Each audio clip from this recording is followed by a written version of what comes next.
I'm Joe2.0 and I've got a traumatic brain injury. I'm Sally and I'm the manager of Cafe Blank Derby. Okay, so I'm going to ask you a few questions. We're going to go through them. I'm not a specialist, I've just got a brain injury. So I'm not expecting any answers back that are either correct or whatever, and I'm hoping you're not expecting me to tell you the right questions because we're both in exactly the same situation.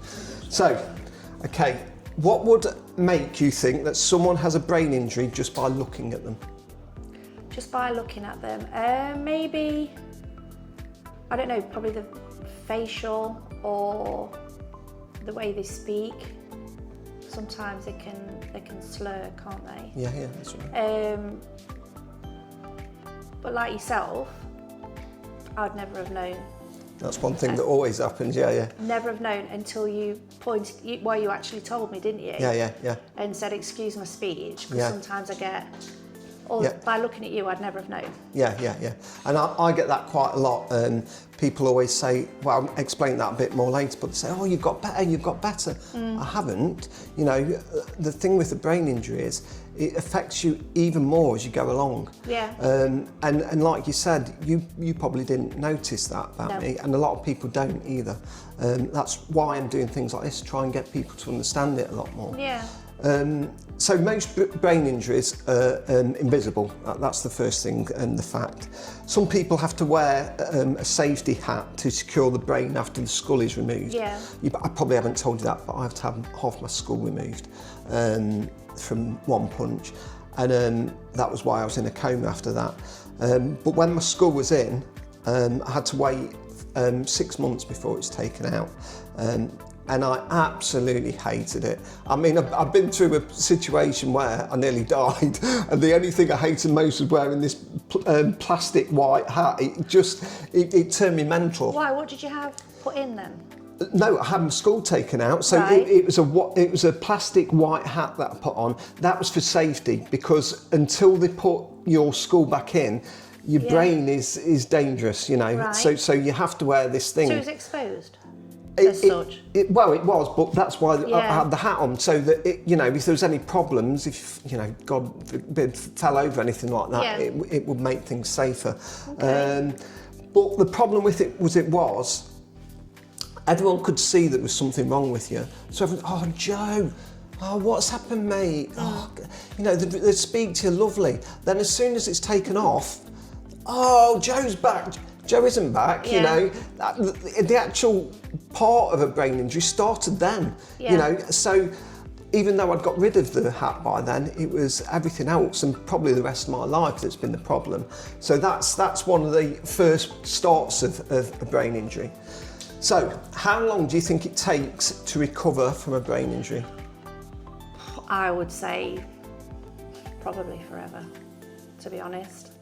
Yeah. I mean, you're going to have that part of your brain where it's been affected, and everything has to rebuild, doesn't it? Yeah. And like you said, you couldn't speak, you've done your speech, and you still build it. And what was yours? Was yours about 4 years ago? 2.5. 2.5. Yeah. And you're still building on it. Yeah, I am. Yeah. So I think that it takes a long time. Well, I don't know, but it takes a long time. It's not gonna come overnight. No, definitely And there's not. also going to be things in there that you probably don't even know that are still there. Oh yeah, I mean I didn't know anything about a brain injury really before this happened, and I'm now starting to realise everything that goes with it as well as a recovery.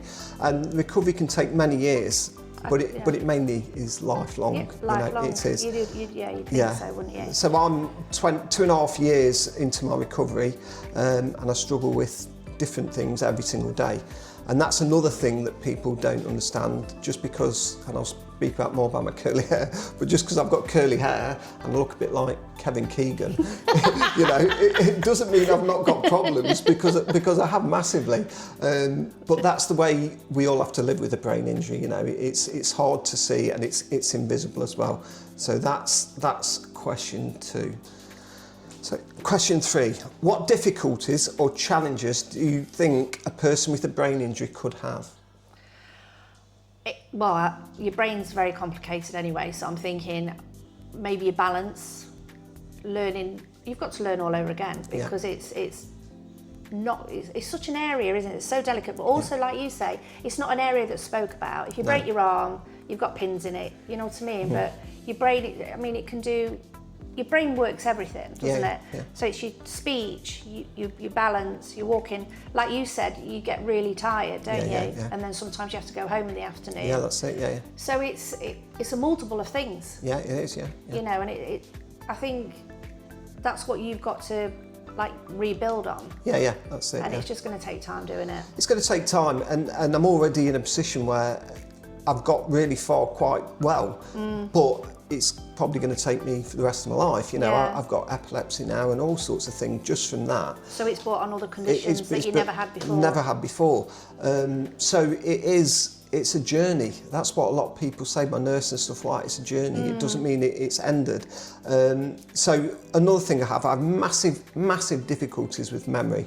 I've turned it into a bit of a joke really with mates and that, because I think that's the only way you can get over it. But I can't remember things. I can't remember things that I do the day before. I can't even remember where we've come from here. You know, I think it was from the office, but I forget things like that so quickly. But so I can't remember things 2 minutes ago or things from yesterday. But a really strange thing about brain injuries is that you can remember things from the past a long time ago. A bit like dementia then. Well, yeah, and a lot of people that go to Headway, which is one of the groups I go to, they can tell you anything about what they did in the 60s, 70s. If you ask them what they had for breakfast, no clue. So however that works, I don't know. I'm sure there's a reason for it all, but it's difficult to me to understand that. You know, it must be something that goes on in our huge brain that we don't understand ourselves. Well, no, I mean, my mum's got dementia, and she's the same. She can remember, like the things there, and no, from the past, but she'll just repeat. So it's obviously similar.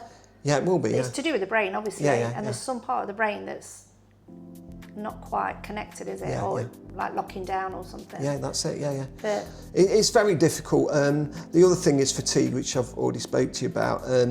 It's an absolute nightmare because people don't understand fatigue. It is like a battery in your brain. And when it goes all the way down to the bottom like that, there's nothing you can do but go to sleep, or don't go to sleep at night time, but wait until your brain gets all the way up to the top, or there's nothing you can do. what do you do then? Do you like have a quick nap at work? No, I don't like going for a sleep, you see, in the day. So I know that all the nurses said, you've got to have a sleep. I refuse to do it, which is the Joe. Always refuses to do everything.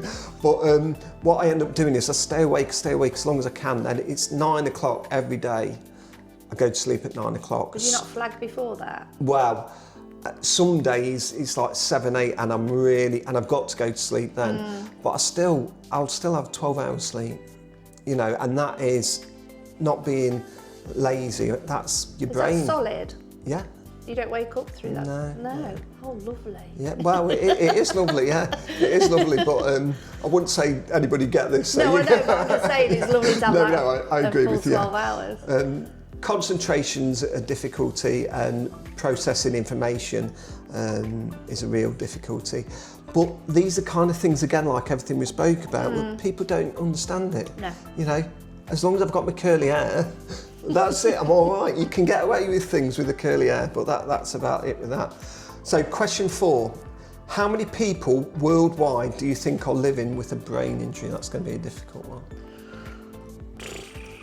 I'd say quite a lot. Different brain injuries, not like yourself where you did get hit on the head. Yeah. There'll be thousands. Okay, so worldwide? Or millions then. Well, each year, and what you've got to remember is this is each year, worldwide, with a brain injury, traumatic brain injury like me, 69 million people. Doesn't surprise me. Every year. And that could be from lots of different, I'll explain that again in a minute, but actually there's an acquired brain injury which adds into it stroke and brain tumour and all that. Altogether, don't forget we're saying a year, 100 million. And that changes every year. So that's building up all the time. and it doesn't get spoke about a lot, you know. Well, no, I mean, to be honest with you, Joe, I didn't know anybody that's had a brain. I mean, obviously my dad's had a stroke, Yeah. that's not a lot like what you've had. So obviously when you started coming into the coffee shop and then started talking and telling me about it, you are the first person that I know that's been through what you've been through. It's hidden. And I found out a lot, there's a lot of my friends, people that have got a brain injury, which they don't speak about. The thing about the stroke as well, which I did not know at all, that is part of a brain injury. I always thought when I was younger, I always thought it was your heart. For some reason, it's your brain. Yeah. That's why your face drops. Yeah, that's it. Yeah. So the people that go at Headway, it's a group that I go to, a lot of them have had a stroke.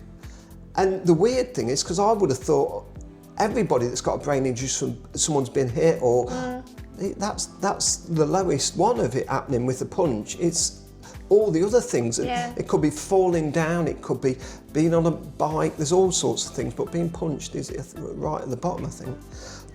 An acquired brain injury is also a stroke, brain tumour, but an acquired brain injury is like, it puts them all together, so that's all traumatic, a stroke, all of them put together in one, so that's why it's 100 million per year each time.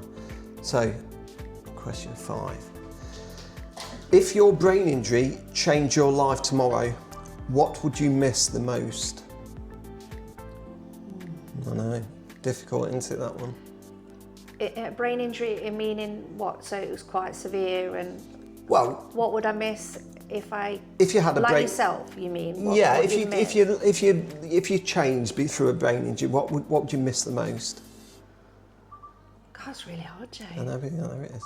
Because everything. Yeah.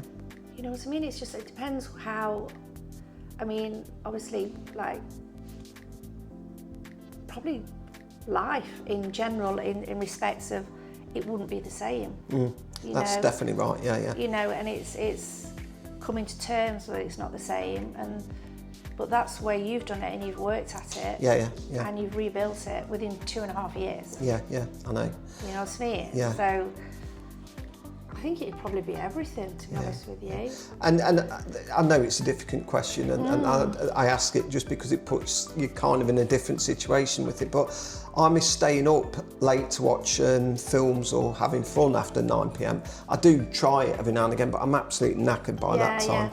And that's part of fatigue and brain battery charging up. In a weird way, though, I do miss the old Joe. Even though I'm enjoying my second life, it's the old Joe that I miss a lot. And I hate the word fatigue. People don't understand the word fatigue a lot. When you're in this position, they think, a lot of people say, when I say, oh, I've got fatigue, which I've stopped saying, everyone thinks, oh, have you been really working hard today? And I have to say, no, it's a battery in my brain that's gone down like that, and it's got to build itself back up again. And that's why I know fatigue has got a reason for saying it, but I think it should be taken away a little bit. Do you think you've lost your spark? You know, the spark, do you think you've lost that? There would have been a Joe that had gone out, had a good time and such. You find now that you've lost that little bit. Well, I used to do everyone's head in before this, so I think everyone's more than happy that the situation I'm in. But I miss the old Joe, but I love the new Joe as well, because I've never been so happy with life and looking at my future and stuff like that. I think it makes you appreciate it. Oh, it definitely does. The amount of people I say to, please enjoy your life as much as you can, because you do not know. And I know people say that to you all the time, but I know now, you know, I really do know. You've got to enjoy life as much as you can. Right, question 6. What would be something you think people with a brain injury would want others to understand about them? Probably mainly day-to-day life. Understand, you know, they probably see you now as still Joe, but there's a lot of things that you come into terms with, you know what I mean? That, well, everything, really. It's just that But then you've got to be really, like, you're really open about it. Yeah, I am, yeah. And I think, like you say, a lot of people don't talk about it. I mean, you met Esme, didn't you? And her best friend had a brain Yeah, tumour. that's right, yeah. And she went through a lot. But she does talk about it. She doesn't close it off. Yeah. But there's not, like you say, there's not enough out there. No, there isn't. I know very little about it. Yeah, well, the same, even though it's happened to me. Yeah. But one of the things that people should understand is understanding the difficulties that we have. It's difficult every day doing all sorts of bits and bobs. You've got to have patience with speaking problems as well. I mean, like you've known me, I can speak, but I still struggle with it. You know, I have to think about what I've got to say. Do you think? I have to think all the time about what I've got to say, and I've got good at that. But as it gets later in the day, I mean, I struggle with having any conversation. So people have got to understand that way. And you've got to understand that being tired is not from running. You know, it's not from running or doing loads of stuff. It's from your brain having to recharge itself. That's the difference between it. And kindness can make a huge difference. You know, everybody to give a bit of kindness and understand it a bit more than they probably do. And I suppose everybody with any kind of disability would say exactly the same thing. So I'm not trying to say we're anything different. I think that's the way everybody should be. Yeah, I agree with that. Yeah. So question 7. If you could say one positive thing to someone living with a brain injury, what would that be? Live life, enjoy it, embrace it. Yeah, I fully agree with you. You know, you're lucky to be here. Yeah, I know, yeah. Aren't you? Yeah, so it's like, I mean, it could have gone a different way and it didn't, Joe. No. So, and you're so chatty and you're so lovely when you come in. I mean, you've been coming in for the last 6 months, haven't you? Yeah, that's right, yeah. And I've got to know you really well, so it's great. Yeah. And you're dead really right. well. Yeah, you're dead right. Recovery looks different to everyone as well. Yeah. But hope, resilience and support can make an incredible difference. That can, you know, that's from everybody. If they can do, I know everyone's got their own job to think about and their own life to think about, but you know, just help people out a little bit in the situations. Well, this is it. Yeah. You'd be surprised the amount of people that don't. Yeah, well, that's it. Right, let's have a look here then. So, I've got one final question. Any final thing you want to say to people with a brain injury? Is there one thing you'd like to say to people with a brain injury? Enjoy, live, embrace it. Yeah. I know it's a brain injury and it's something that probably takes people a little bit longer than others. Yeah. But like you say, life's too short, isn't it? Yeah, so you just got to enjoy it. Yeah. And let people around you help you. Yeah. You're dead right, and that's the thing with it. I fully agree with what you're saying. So thank you for answering my questions and helping to get people to understand more about a brain injury. That's all right, Joe. And I will be coming in for more coffee. I should hope so. I will be. Thank you. You're welcome. Cheers.